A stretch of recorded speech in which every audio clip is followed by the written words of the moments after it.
the point is if someone's younger or someone's changing careers, jump on this wave, right? There's no downside as far as I can tell, right? Because normally you might imagine there's a downside where like, what if this technology goes kaput? With AI, I think we can kind of rule out the idea that it's going away. Yeah. Right? Because it just keeps getting better, and also it solves so many problems. Even if it didn't get better, it's still super useful for solving problems as part of other pipelines and things like this. An understanding of AI that you get in 2024 is going to last you a lifetime, because I just can't see how it would go away. It will look very different in a few years, but you'll be able to build on that knowledge that you've already got. So I think there's no drawbacks. Outside of the core of the hype stuff that you see in the media, there are thousands of examples of smaller AI and deep learning applications that are solving problems across the world. And they just quietly happen behind the scenes. They don't, get all the big hype, but they're doing a huge transformative job. And so even if you don't go and work for the big tech company training the next chatgpt, you might still be doing something with massive impact, right? And really, really worthwhile doing. I think that the roadmap, right, for AI is...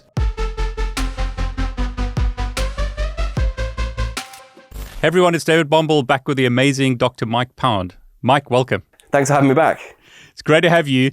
You're the person I always talk to about AI, how it's changing our lives, the hype, the reality. What I really love about what you do is you tell us not to fall for the hype, and you tell us what's actually going on. So what's the state of AI, or, where do you see it where it is in 2024? Yeah, I mean, it continues to move really, really quickly. I think that there's still a huge amount of hype, so we can talk about that. I'm not going to change my tune on that front. I think the thing that we've seen change really quickly is more image generation stuff. So yes, we can still talk to AI chatbots and we can still have good conversations, but now we're linking in images. So now we can produce images, it can describe images. We can say, remove this thing from the image and put in something else instead.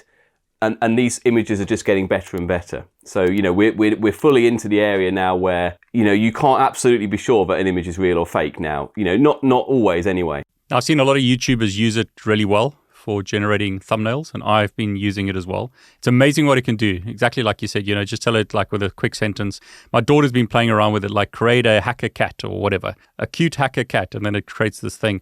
But I mean, like you said, some of it's so realistic, you have to look really carefully to see what's real and what's fake. Yeah, and there's going to be obviously a lot of regulatory problems with that, because, we're going to have a situation, maybe not tomorrow, but sometime where there's an image in a court and someone's trying to decide if it's real because it's really important for some case, right? And this hasn't happened yet, but it's not far off. There's the famous example of Tom Cruise being an actor pretending to be him and putting out TikToks or something. And, you had to look carefully. You do. And actually, I made a joke on one of my videos that, I don't look enough like Tom Cruise for this to work. And then the next day on Twitter, there was a video of me with the face of Tom Cruise just talking in my voice, and it was pretty good, right? The speed at which you can produce these things now is quite incredible. I think I want to talk about like opportunities, because that's a big thing that people are interested in, and also like the worries, because I think people are worried that the jobs are going to be taken away. There's this concern that, in the old days, technology was taking away perhaps factory jobs or basic jobs, and AI is going to take away a lot of like knowledge worker jobs. I mean, at the moment, I don't think it is, in the sense that I think these AI tools are really impressive. But of course, when you actually really start putting pressure on them in terms of something really difficult, they start to fall down a little bit. So I think that, your job's safe for now. But, inevitably, eventually, we are going to have, image generation that's so good that, it is comparable to an artist. We're going to have text generation that's so good that it's comparable to a writer. I think as a society, we have to think about what we're going to do when that is the case. Now, there are huge other concerns like, who owns the writing that an AI has produced? Maybe it's the people that trained it, right? Or maybe it's the text that went in to train it. So there's a lot of unanswered questions. I think in the short term, there's not a huge threat to sort of office work and things like this. If your day-to-day job is, coding, or your day-to-day job is data entry, or, financial work with, let's say, spreadsheets or something like this, the ability of an AI to use these tools is still limited, right? It's impressive sometimes, but it is limited. I've had feedback from people that it's great, for instance, to help with boilerplate, and I think you said exactly the same thing. Boilerplate code, it's great for doing certain things, but in our previous video, you mentioned the fact or the problem that it could write code that has vulnerabilities in it. Yeah, so, we don't know because we haven't been told what all this data has been trained on, what these networks have been trained on. So, there's going to be correct code that it's trained on. There's also going to be bugs in the code that it's trained on. And we don't know to what extent it will overcome these bugs, or they'll come out in the wash, or whether it will just repeat these bugs back to you when you use them. I know a lot of people who work for companies who have policies in place about the use of these tools, just from a safety point of view more than anything else, right? If you've not got a set of human eyes on something, at the moment, we're not in a position where we can fully trust what we're getting out. And so, if you're writing code for a living, by all means, use these tools to help you speed up. If that works for you, that's great. But I think that the idea that you're going to be able to go home and just let it churn away on its own, we're not quite there. But it won't, and that won't be coming for a while. I've heard people say that artificial general intelligence is also a long way out. We might not even see it in our lifetimes. Yeah, I think that will be broadly what I believe. A.G.I. is a term that's used far too much in the modern conversation. I think because it's exciting sounding and it has sci-fi implications and stuff like this. But I think realistically, the majority of researchers think that in the next 5 or 10 years, we're just going to see better versions of what we have now, but nothing's going to substantially completely change in terms of we're not going to jump from where we are now to something that can think and act for itself.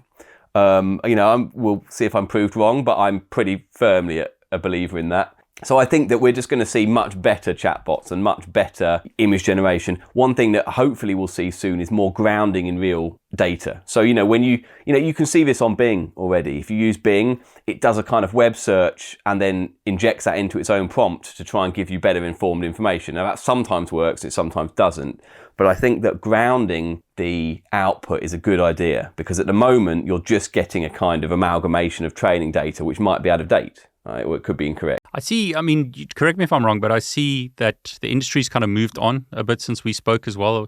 I think last time we spoke about 2023 outlook, and it's good. It's interesting to see what's happening now in 2024. In the old days, you had to get like a PhD. I had to be like you if I wanted to use AI. But these days I can use APIs. So it's like we've got the users using like the front end on ChatGPT. That's one opportunity perhaps to create thumbnails. And then you've got like the developers who could use the APIs. And then you've got like the hardcore stats guys, math guys, people with PhDs like yourself.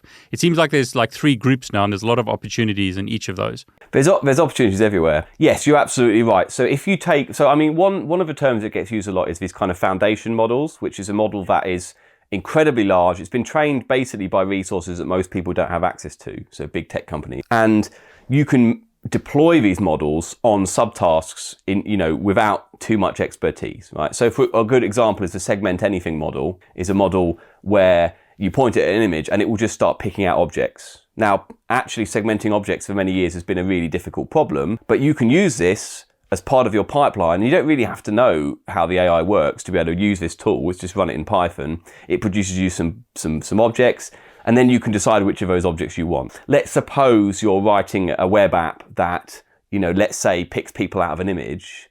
You can use a segment anything model and then just tell it to find people, and it'll go off and do that. And you don't have to know how the network actually segments the people. Yeah. You're just using the polygons that come out. So in other words, there's a huge opportunity now where it's open to a wider community of people who perhaps are not hardcore AI guys, but they can leverage the power of AI just by interfacing with the APIs. Yeah. So these companies are exposing these models via APIs that you can then, you can make use of. And, we see a lot of companies doing this. Many of these tech startups are essentially a wrapper around, let's say, ChatGPT's API and trying to use it in a clever way. To an extent, there are risks doing this because, of course, you don't know exactly how, you don't control ChatGPT, you don't know how long it will be online for, and these kind of things. But on the other hand, it gives you access to models that you couldn't otherwise have trained and you couldn't otherwise have actually done yourself because maybe you didn't have the expertise, you didn't have the resources. And so I think that it is lowering the barrier to entry for a lot of people. Yeah, so rather than me trying to get like crazy data sets, because that seems to be the biggest problem, right? Getting the data and then like the GPUs and all the power to run this. And obviously the expertise like yourself, I can just leverage an API and I've got it. Yeah, it's difficult to overstate the number of resources needed to train ChatGPT, right? First of all, you need massive amounts of internet data in the order of trillions probably of tokens, right? At the very least, high numbers of billions. And then, so that in itself is a data nightmare. But then you've also got, the hundreds or thousands of of GPUs across hundreds of machines that train the model in a distributed fashion, all the infrastructure to do with this. No need to do all that, just sign up, get your API token and off you go, right? And then you can talk to this thing and you can tell it what to do. I'm interested in this. Do you have recommendations, for instance, of languages I need to learn, perhaps books? How do I get started? Because AI is so much hype in the news, but how do I practically use this to, for instance, have a business or just change my life, in some ways? I think that actually one of the things is what you want to do is educate yourself to an extent where you can get around this hype, right? Because that will allow you not to be taken in by the most flashy tool, but the one that's going to work best for your use case, right? And so I think to do that, you need a little bit of expertise in certain areas. You don't need to do a PhD. By all means, come and do a PhD with me. That would be fun. But, if you haven't got the time to do that and you want to get in on AI more quickly, then sure, there's lots of things we can do. The first thing is, you don't need a tremendous amount of mathematical knowledge. To run AI, you definitely don't need much mathematical knowledge at all. You can even train networks without much mathematical knowledge. If you want to read the papers and understand the networks, you might need to know a little bit of linear algebra and things like this, right? But that's about the extent of it. You can get away with a little bit less. I don't mind maths. I use it when I have to. I avoid it also quite a lot of the time. So, it's not so bad. The primary entry point is going to be learning Python. That's the main thing you need to do. For whatever reason, I've said this before, I have a love-hate relationship with Python. Some days it's my best friend, some days I can't stand it. But ultimately, this is what the AI community has settled on. If you're going to use machine learning, Python is going to be the thing that runs your networks. Python is going to be the things that handles the input and the output of those networks. Now, of course, they're all actually implemented in C for speed and CUDA on the graphics card, but you interface with them using Python. So that's the first place to get started. And do you have any courses, or do I need to? It's just basic Python. Just grab some how to get started with Python. Yeah, actually, it is really. I think any appropriate introduction to Python course is going to be fine, because what we're doing in Python is not actually the most complicated things that Python can do. Right? If you're writing enterprise level software, you might not be using Python, but if you were, you'd be using a lot of perhaps more sort of advanced stuff around the edges that you don't need to use to do machine learning at all. The main thing, you need to know how the data structures work, so lists, dictionaries, and then pretty quickly, once you've got a grasp of the fundamentals, you can actually start training up smaller networks to get your head around the quirks of each particular library. So for example, PyTorch has a data structure that it uses called a tensor. In fact, actually most AI libraries do, but the tensor is kind of fundamental to how Python and PyTorch works. So the sooner you get going on that and the sooner you play around with these things, you pick them up pretty quickly. So start with Python, just like a generic Python course, understand lists, dictionaries, basic Python knowledge. Then look at PyTorch. Do I need to understand concepts like supervised, unsupervised learning, all this kind of AI terminology?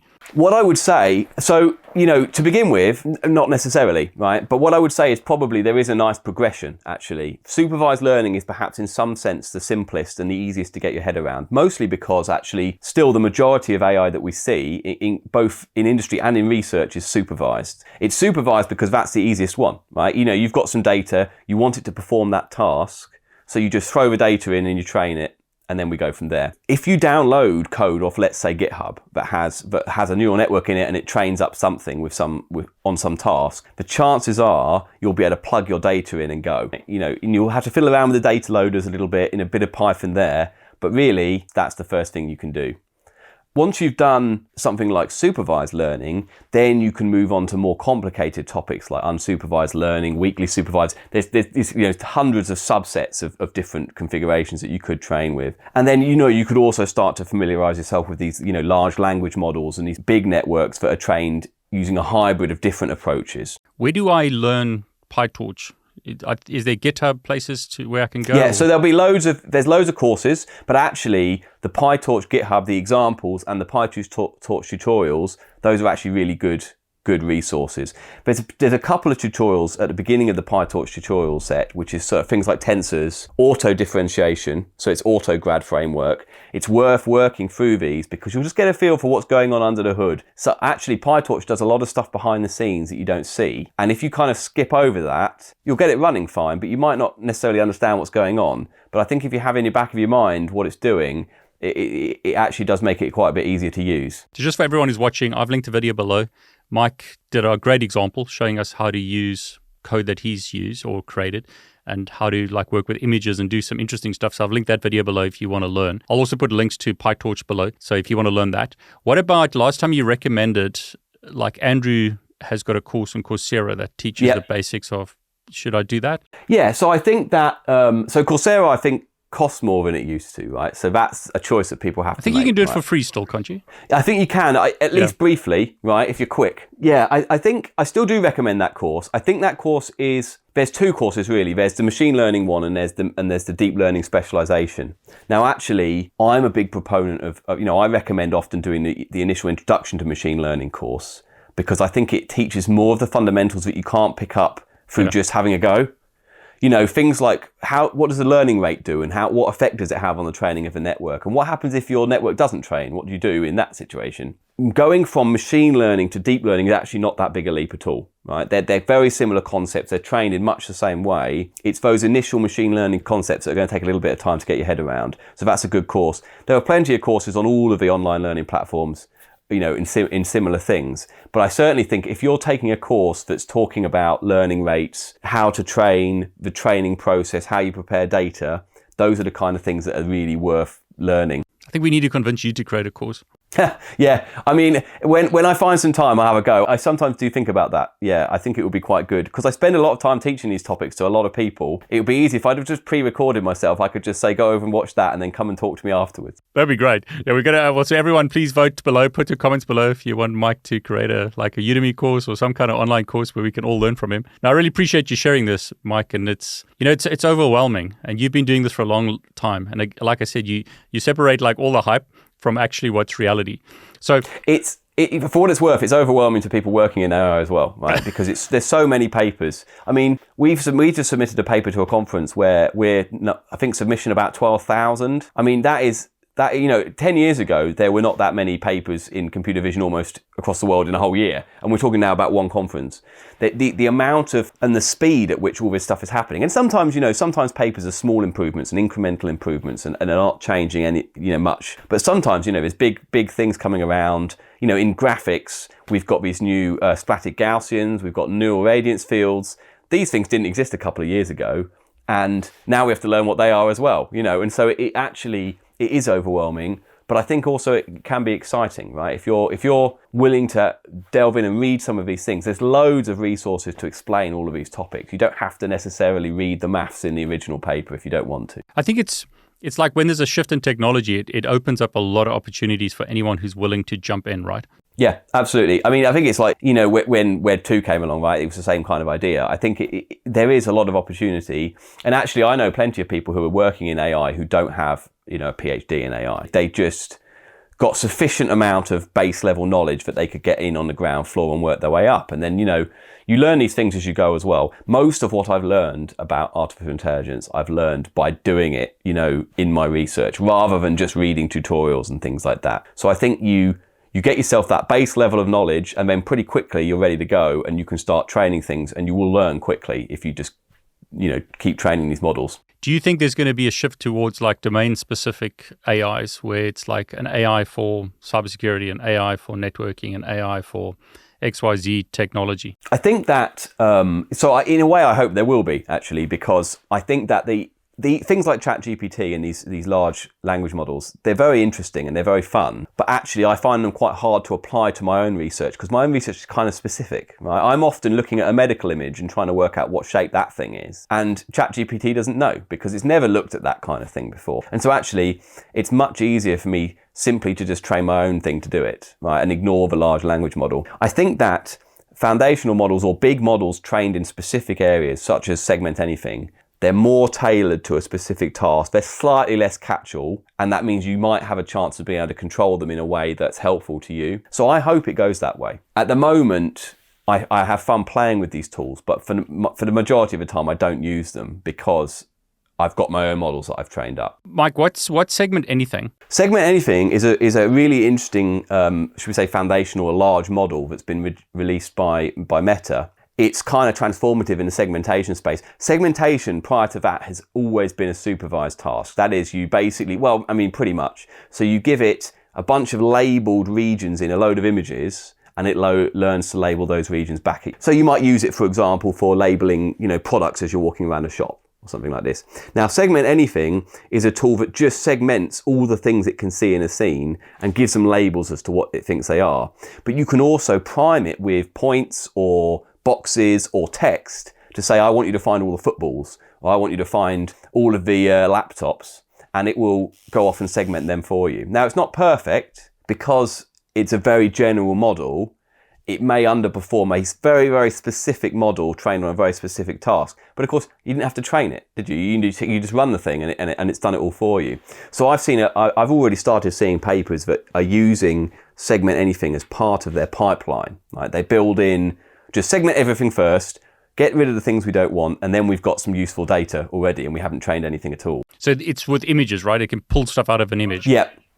You can think of it, yes, it's a bit like a kind of reverse, stable diffusion or DALL-E, right? Instead of producing an image, it's taking an image and finding interesting information from it. So one of the tasks that people do is image to text. So they try and describe what's in an image. This is image to object. So it's trying to find everything in an image for us. But like in your specific use case, with like medical data, at the end of the day, it's better to use your own AI because it's that specific domain of knowledge, if you like, right? Yeah, I think at the moment it probably is. Also, we have the expertise to run it, so we might as well use our own technique. I think in the long term, certainly for outdoor scenes, for sort of scenes you see typically in day-to-day life, outdoor and indoor normal photographs, I think that it will work pretty well.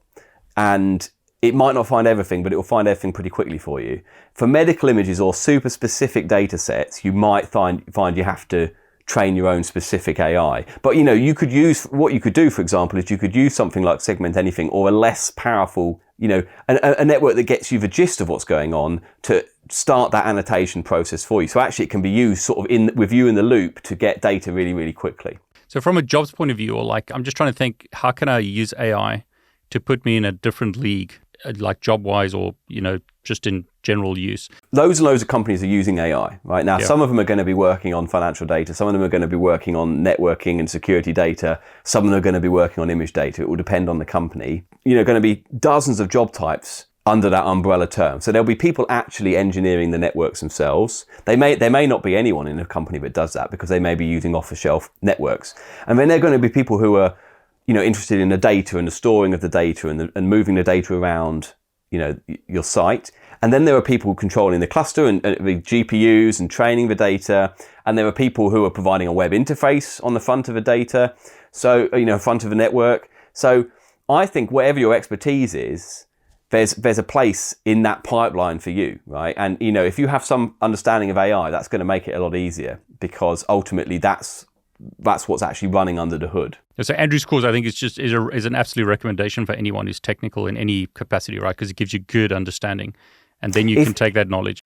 Yeah, no, that's absolutely right. If you want to learn how to run a model, then what you do is you learn Python, and then you can just basically start running some tutorials, and you can run a model. But you won't necessarily understand exactly what it does. Yeah. Now, it might be that your job doesn't necessarily require that you understand exactly what it does.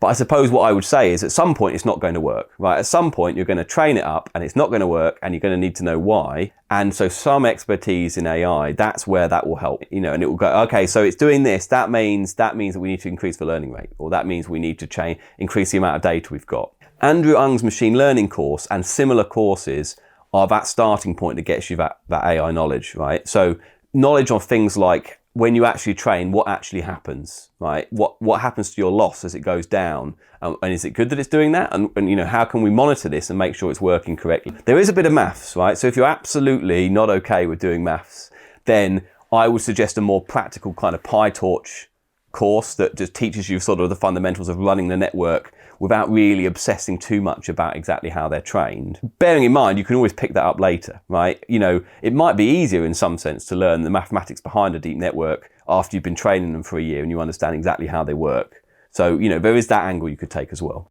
I just think, even if you just dip into the course, it gives you kind of like terminology. You understand, like if we talk about supervised, unsupervised, we talk about transformers, at least you understand what that means.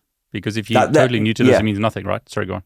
No, that's absolutely right. I think that learning the terminology and understanding a bit about what they are lets you work out what the best tool is for the job. as well, right? So for example, transformers, which you mentioned, are very common all over the research and industry actually. Most big models use a transformer in some way, mostly to do the text and the text to image and image to text. But actually, we've had tasks where the transformer doesn't work. Right? We run a transformer, it doesn't work. Not enough data.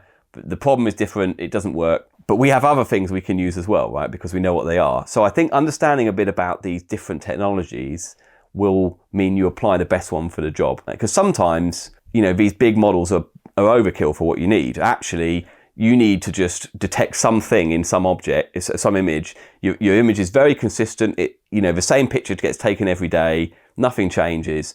That's a few hundred images in a small network, and you've solved. Sometimes you don't want to overthink these things. More basic is better. I just think we've got to the point. I've seen this shift in the last year where ChatGPT was like this catalyst where it became mainstream.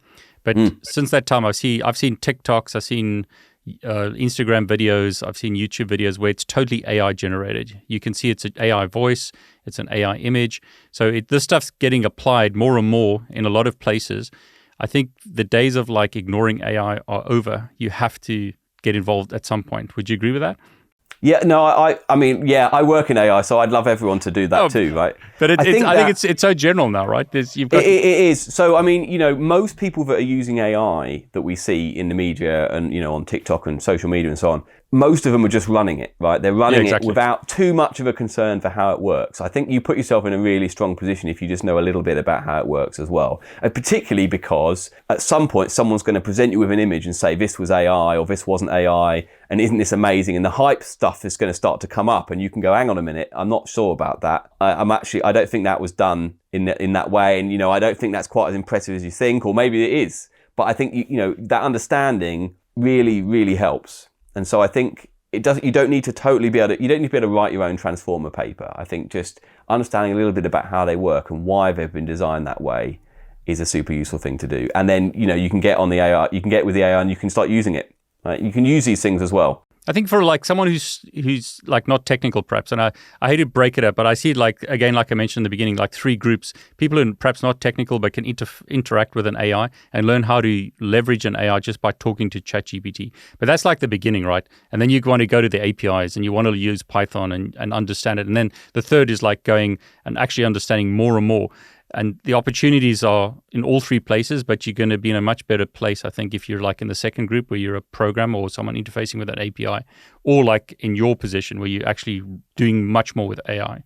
So there's three groups, right? So the first group is just people who've had a go at generating some images online. So they go on the website, there's a text box, you type in your prompt and an image comes out. And, you are controlling AI in some sense, but only in a loose sense, right? Yeah. And I suppose the interesting thing about that is there's a lot of stuff, you hear this term prompt engineering, which I think is a really interesting term. The next job. Sorry, what did you say about it? Sorry. Yeah, I said it's a really interesting term because in a way you're trying to control something that the people that train the network don't really understand it, right? In terms of what it will and do with certain prompts, which is so interesting. It's like you've got someone working for you, but they don't speak your language and you don't speak their language. You're just shouting words at them to hope that they do something that kind of works. I think that's really interesting. But of course, you run the risk that, if you build any kind of product based on something like that, you run the risk that the underlying network will be changed or the API will change in some way and suddenly it doesn't work anymore. Because when these networks are retrained, we can't guarantee that they will do the same thing the second time.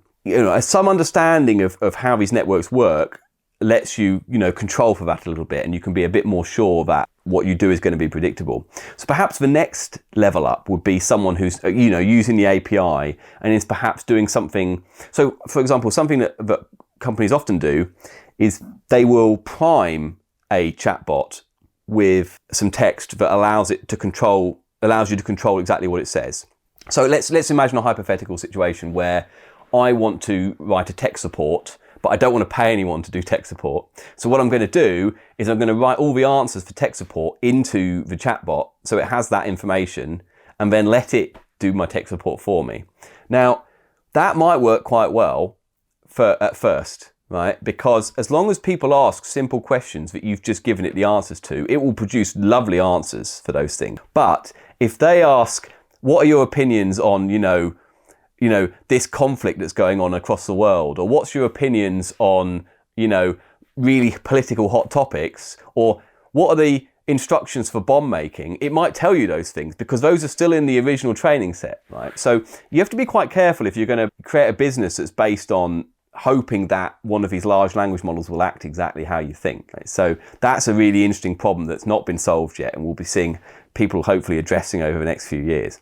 And then perhaps a little bit above that is, okay, so you've got some tasks you want to solve. A large language model or segment anything network will kind of work, but it's not good enough, right, for your task. That's when you probably need to train the network yourself. And then, that's going to be a case of you download the repository, you write your data loader so that your data's going in, you write your objectives so that it knows what to learn, and then off you go and wait. So I suppose there's different levels, but you can always start with one and move to the next one as you build up more expertise. I've seen people, the example for the second group I've seen is someone who, and I'll link the video below, who uses AI and Python to, for instance, he says, go get this video off YouTube and then give me like a 10 bullet point summary of the video and tell me if it's how important it is that I watch it based on my preferences. And he's like put that all into a Python script. So ultimately, that's not training a network or changing the configuration of a network or something like that. And you may find a time where your script doesn't work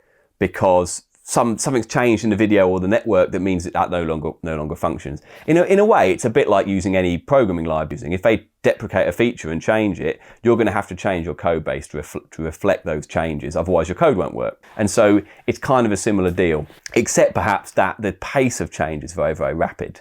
So you might find that your prompts from this month don't work next month. And so, there's a bit of a risk there. But if I want to go to like the third group, do I have to like buy GPUs or do I have to rent stuff in the cloud, or is it like a way to, actually do that? Just like to learn? No. I think if you're a company and you're looking to do, proper training of AI, then cloud resources like Azure or AWS will have you covered, right? If you install your own local stuff, you have to obviously support that. You have to pay people to look after the machines and make sure they run. But on the other hand, ultimately, it's probably marginally cheaper, depending on how much training you're doing. The cost computations get quite complicated depending on, what you're up to. But of course, if you're just playing around with these things, trying to learn them, then something like Google Colab is perhaps the best place to go to. So Google Colab is what we call a Jupyter Notebook style interface. So essentially you have lots of text boxes where you can put in Python code, but it also has access to GPUs. It has all of the libraries basically installed already, so you don't have to do any of that. You can just say, use PyTorch or import PyTorch, and off it goes. And actually a lot of the big models like Detectron 2, which is a really good model for object detection, they come with a link to Colab on the Git repo so that you can click on it and just run it straight away and see how it works. And actually that's how I learned how Stable Diffusion works as well. When Stable Diffusion came out, I went on the GitHub, I went to the Colab, and I started playing around with the networks to see what they would do. And it's a really great way of learning. And that's free or low cost, right? It's very low cost. It's free for the sort of entry level.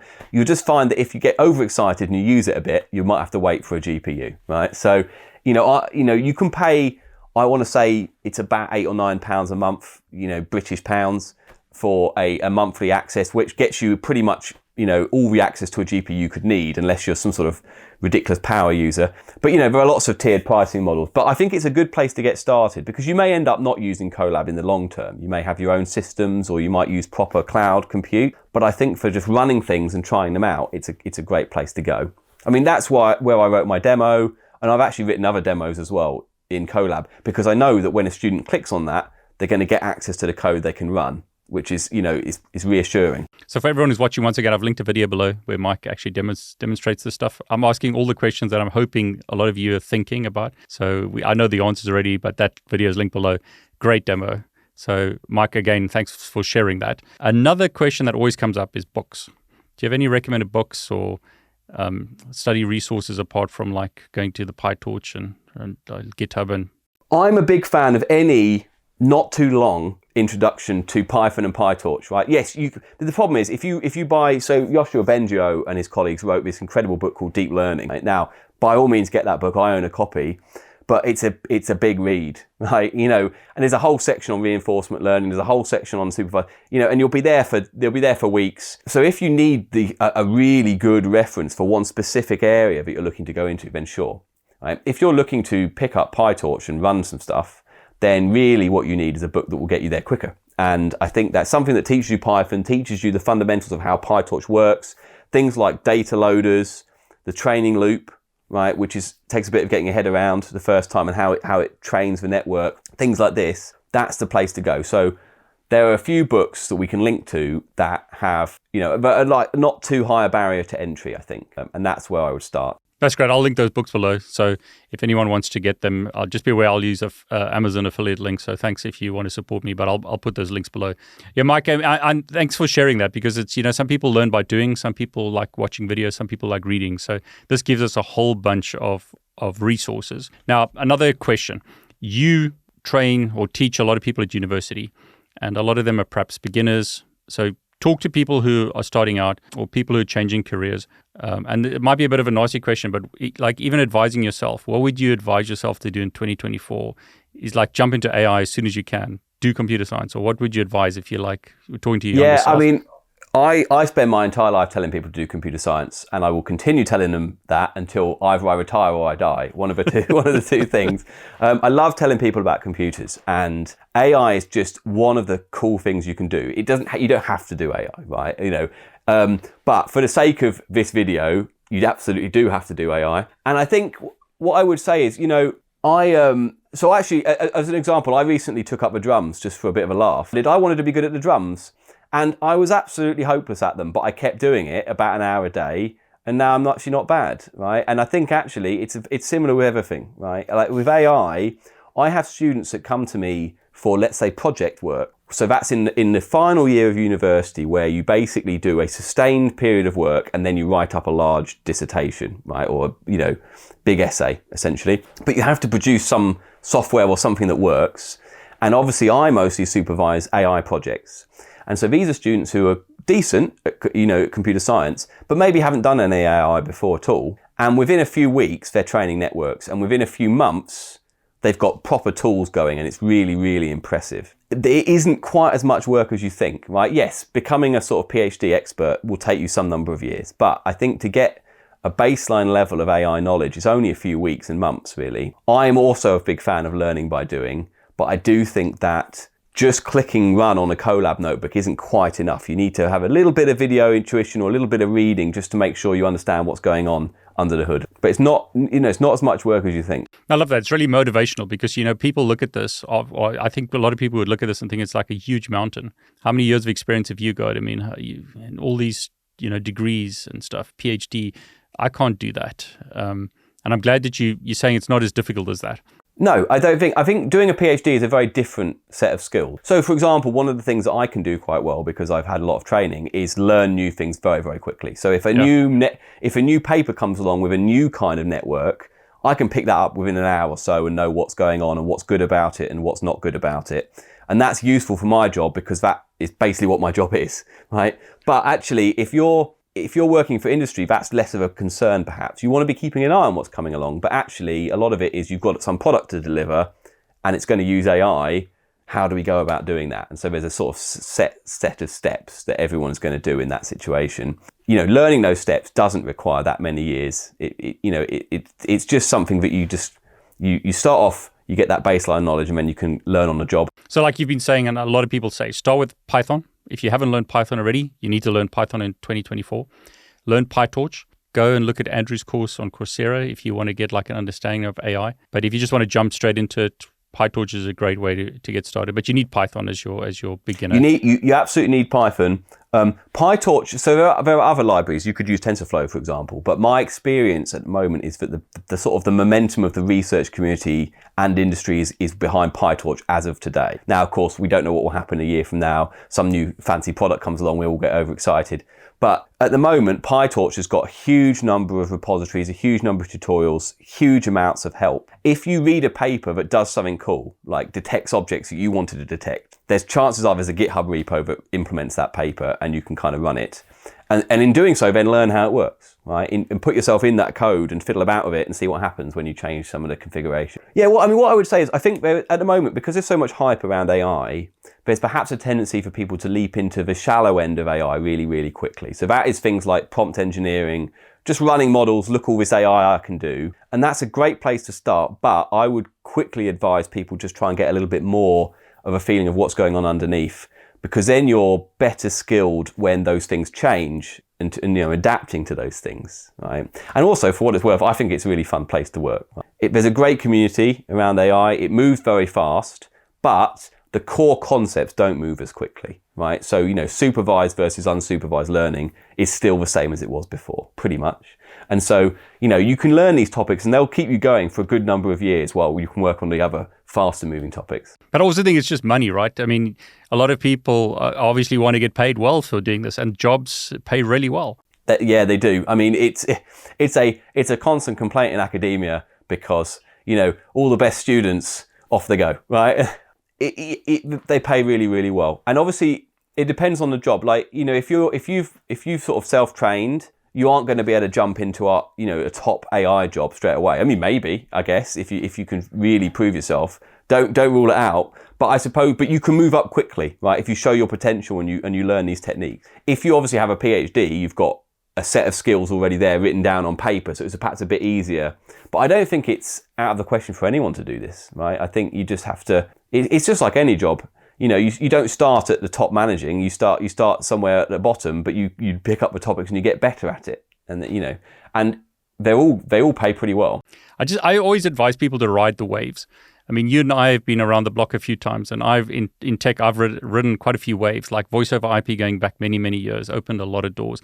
And then there's like in networking, there's automation, et cetera, et cetera. The point is, if someone's younger or someone's changing careers, jump on this wave, right? There's no downside as far as I can tell, right? Because normally you might imagine there's a downside where, like, what if this technology goes kaput in, I'm learning some specific library.